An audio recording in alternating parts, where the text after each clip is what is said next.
आप सभी का स्वागत है मेरे यूट्यूब मंच पर। आज की इस वीडियो में सामाजिक अध्ययन या सामाजिक विज्ञान, इन्हीं के अंतर्गत आने वाले वो महत्वपूर्ण सवाल लिए जो सभी परीक्षाओं में पूछे जाते हैं। यूपी टेट में भी, सी टेट में भी, डीएलएड में और अन्य परीक्षा हैं उसमें भी ये सवाल आ सकते हैं। और बहुत सारे प्रश्न तो पिछले कई वर्षों में आ चुके हैं। जब मैं वीडियो आगे क्वेश्चन बोलूँगी तब ईयर भी बताएंगे किस ईयर में ये प्रश्न पूछा जा चुका है। तो ये प्रश्न सभी बहुत ही इम्पोर्टेंट हैं। तो वीडियो शुरू करते हैं बिना किसी देरी के और चलते हैं सवालों की दुनिया में। और पहला सवाल है आपके सामने, अपने देश का आदर्श वाक्य सत्यमेव जयते कहाँ से लिया गया है? भारत का राष्ट्रीय आदर्श वाक्य सत्यमेव जयते कहाँ से लिया गया है? हमारे सामने जो ऑप्शन है उसमें हमारा सही जवाब हो जाएगा मुंडकोपनिषद। मुंडक उपनिषद। ये आदर्श वाक्य सत्यमेव जयते मुंडकोपनिषद से लिया गया है, जिसका अर्थ है सत्य की जीत होती है। और इस वाक्य को भारत के राष्ट्रीय आदर्श वाक्य के रूप में अपनाने की घोषणा 26 जनवरी 1950 को हुई थी, जब भारत एक गणतंत्र बना था। और यह भारत के राष्ट्रीय प्रतीक के नीचे देवनागरी लिपि में लिखा होता है और जिसका अर्थ होता है सत्य की ही जीत होती है। आगे बढ़ते हैं और प्रश्न है, महात्मा बुद्ध के गृह त्याग को बौद्ध ग्रंथों में क्या कहा जाता है? महात्मा बुद्ध के गृह त्याग को बौद्ध ग्रंथों में क्या कहा जाता है? एक बार सारे ऑप्शन बताना चाहेंगे आपको। महाभिनिष्क्रमण, महापरिनिर्वाण, धर्म चक्र प्रवर्तन, अपरिग्रह। ये चार हमारे सामने ऑप्शन हैं, जिसमें हमारा सही जवाब होगा महाभिनिष्क्रमण। महात्मा बुद्ध के गृह त्याग को बौद्ध ग्रंथों में महाभिनिष्क्रमण कहा जाता है। सिद्धार्थ गौतम का बोधि प्राप्त हेतु किया गया गृह त्याग ही बौद्ध दार्शनिक संप्रदाय में महाभिनिष्क्रमण कहलाता है। इम्पोर्टेंट प्रश्न है साथियों। यह प्रश्न 2016 में परीक्षा में पूछा जा चुका है, इसलिए मैंने कहा था मैं बताती जाती रहूँगी किस ईयर में कौन सा प्रश्न आया है। तो 2016 में ये प्रश्न आया है। बहुत ही इम्पोर्टेंट प्रश्नों के साथ ये वीडियो बनाई जा रही है आप लोगों के लिए। आगे चलते हैं और प्रश्न है, जैन धर्म के संस्थापक और प्रथम तीर्थंकर कौन थे? महावीर स्वामी, ऋषभदेव, विट्ठल देव या इनमें से कोई नहीं? तो इसका राइट आंसर हो जाएगा ऋषभदेव। जैन धर्म के संस्थापक और प्रथम तीर्थंकर भगवान ऋषभदेव हैं। उन्हें आदिनाथ भी कहा जाता है।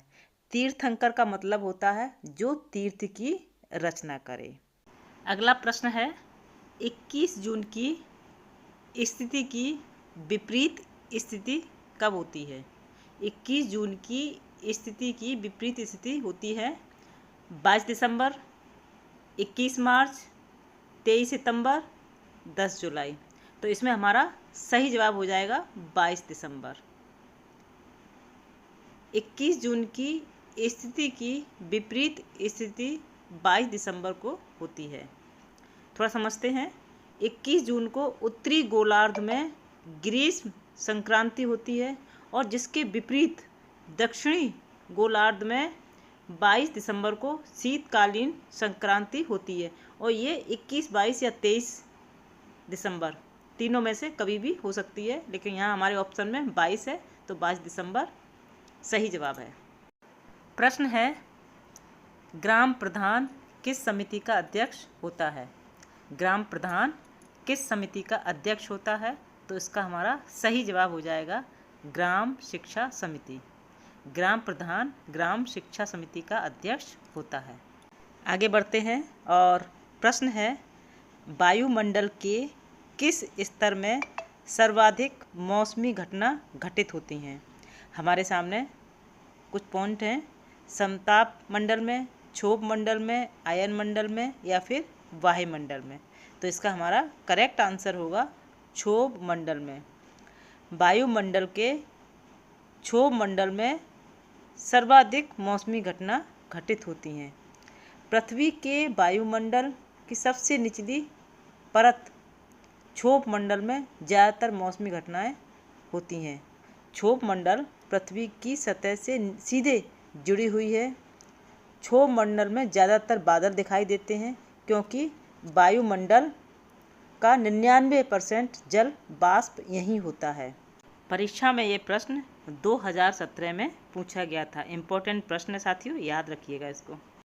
प्रश्न है, ग्रामीण क्षेत्र में भवन निर्माण की स्वीकृति किससे ली जाती है? इम्पोर्टेंट प्रश्न है और ये जानकारी भी होनी चाहिए। शहर की तो मालूम है, लेकिन गांव स्तर पर ग्रामीण क्षेत्र में भवन निर्माण की स्वीकृति किससे ली जाती है? नगर पालिका से, नगर निगम से, विकास प्राधिकरण से या फिर ग्राम पंचायत से? तो इसका हमारा करेक्ट आंसर हो जाएगा ग्राम पंचायत से। ग्रामीण क्षेत्र में भवन निर्माण की स्वीकृति ग्राम पंचायत से ली जाती है। प्रश्न सिंपल लग रहा होगा क्योंकि इन हालातों से अक्सर आमना सामना होता है, लेकिन जानकारी कितने लोगों को है ये भी ज़रूरी है। तो ये प्रश्न इम्पोर्टेंट है। आगे बढ़ते हैं और प्रश्न है, चाणक्य द्वारा लिखित अर्थशास्त्र में वर्णन है तत्कालिक यानी उस समय की किस व्यवस्था का वर्णन है? सामाजिक स्थिति का, राजनीतिक स्थिति का, धार्मिक स्थिति का या सामाजिक, राजनीतिक, धार्मिक, आर्थिक स्थिति का? तो इसमें हमारा करेक्ट आंसर होगा सामाजिक, राजनीतिक, धार्मिक एवं आर्थिक स्थिति का वर्णन किया गया है। चाणक्य द्वारा लिखित अर्थशास्त्र में वर्णन है उस समय की तात्कालिक सामाजिक, राजनीतिक, धार्मिक, आर्थिक स्थितियों का उसमें वर्णन हुआ है। इम्पोर्टेंट प्रश्न है, ये वर्ष 2015 में ये प्रश्न पूछा गया था परीक्षा में। प्रश्न है, उत्तर प्रदेश पंचायत राज एक्ट कब बनाया गया? उत्तर प्रदेश में पंचायतों के विकास के लिए ये एक्ट कब बनाया गया था? इस पर गवर्नर जनरल ने कब हस्ताक्षरित किया था? तो इसका सही जवाब हो जाएगा 1947 में, 7 दिसंबर 1947 में। उत्तर प्रदेश में पंचायतों के विकास के लिए संयुक्त प्रांत पंचायत राज अधिनियम 1947 को 7 दिसंबर 1947 में गवर्नर जनरल ने हस्ताक्षरित किया था। इसके बाद 15 अगस्त 1949 में यानी कि 1949 से प्रदेश में पंचायतों की स्थापना हुई। आगे चलते हैं और प्रश्न है, भारत में किस प्रकार की दलीय व्यवस्था है? एकात्मक, दो दलीय, बहुदलीय या इनमें से कोई नहीं? तो इसका सही जवाब हो जाएगा बहुदलीय। भारत में बहुदलीय व्यवस्था है। बहुदलीय प्रणाली एक ऐसी प्रणाली है जिसमें 2 से अधिक दल मौजूद हैं जो सत्ता के लिए लड़ सकते हैं चुनाव। तो ये इस प्रकार भारत में बहुदलीय व्यवस्था है। प्रश्न है, सिंधु घाटी के निवासी, सिंधु घाटी के रहने वाले किस धातु का प्रयोग नहीं करते थे? वहाँ के लोग किस धातु का उपयोग नहीं जानते थे? कांस्य यानी कांसा, तांबा का, सीसा का, लोहा का? तो इसमें हमारा करेक्ट आंसर हो जाएगा लोहा का। सिंधु घाटी के निवासी लोहा का उपयोग नहीं जानते थे। प्रश्न है, हड़प्पा नामक स्थल किस प्रांत से संबंधित है? बिहार से, उत्तर प्रदेश से, पंजाब से या फिर हरियाणा से? तो उसमें हमारा राइट आंसर हो जाएगा पंजाब से। हड़प्पा नामक स्थल पंजाब प्रांत से संबंधित है और यह रावी नदी के किनारे पर बसा है। आगे बढ़ते हैं और प्रश्न है, कैल्कोलिथिक। कैल्कोलिथिक युग किस युग को कहते हैं? इम्पोर्टेंट प्रश्न है और ये परीक्षाओं में पूछा जा चुका है। तो हमारे सामने ऑप्शन है पाषाण युग को, ताम्र पाषाण युग को, लोह युग को या सीसा युग को। ये 4 ऑप्शन है जिसमें हमारा सही जवाब हो जाएगा ताम्र पाषाण युग को। कैल्कोलिथिक युग को हिंदी में ताम्र पाषाण युग कहते हैं और यह युग नव पाषाण युग के बाद शुरू हुआ था और इस दौरान पत्थर के साथ साथ तांबे का भी इस्तेमाल औजार बनाने में होने लगा था, इसीलिए इसे ताम्र पाषाण युग कहते हैं। प्रश्न है मथुरा किस महाजनपद की राजधानी थी? मथुरा किस महाजनपद की राजधानी थी? सुरसेन, अश्मक, मगध, काशी। तो इसमें हमारा राइट आंसर हो जाएगा सुरसेन। मथुरा सुरसेन महाजनपद की राजधानी थी। मथुरा प्राचीन भारतीय महाजनपद सुरसेन की राजधानी थी और सुरसेन उत्तर प्रदेश के वर्तमान ब्रज क्षेत्र के आसपास का क्षेत्र था।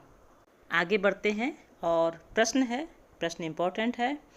मिस्र की सभ्यता का विकास किस नदी के किनारे हुआ था? मिस्र की सभ्यता का विकास किस नदी के किनारे हुआ था? नील नदी, पीली नदी, दजाला नदी, फरात नदी। अगर आपको इसका जवाब मालूम है तो कमेंट अवश्य करना। साथियों, कमेंट करके जवाब अवश्य दिया कीजिए जिससे कि आपको भी अपनी अपडेट रहती है कि हमारी तैयारी किस तरह की चल रही है। तो आते हैं, इस प्रश्न का सही जवाब है नील नदी। मिस्र की सभ्यता का विकास नील नदी के किनारे हुआ था। प्राचीन मिस्र की सभ्यता नील नदी के किनारे विकसित हुई थी और यह सभ्यता दुनिया की सबसे महान और शक्तिशाली सभ्यताओं में से एक थी। नील नदी के किनारे विकसित होने की वजह से मिस्र की सभ्यता को कई फायदे हुए, जैसे खेती के लिए उपजाऊ मिट्टी मिली, भोजन और पानी का स्रोत था और इसके साथ साथ नील नदी के बारे में मिस्र में साल भर सिर्फ नील नदी ही बहती है। साथियों, वीडियो में बहुत ही इम्पोर्टेंट प्रश्न लिए गए हैं जो आपकी किसी भी परीक्षा के लिए महत्वपूर्ण साबित हो सकते हैं और हमने ये भी बताया कौन सा प्रश्न किस वर्ष आया है, यानी कि चुन के वो प्रश्न लिए जो इम्पोर्टेंट प्रश्न हैं। तो उम्मीद करते हैं वीडियो पसंद आई होगी। चैनल को सब्सक्राइब करें। इसी के साथ जय हिंद, जय भारत।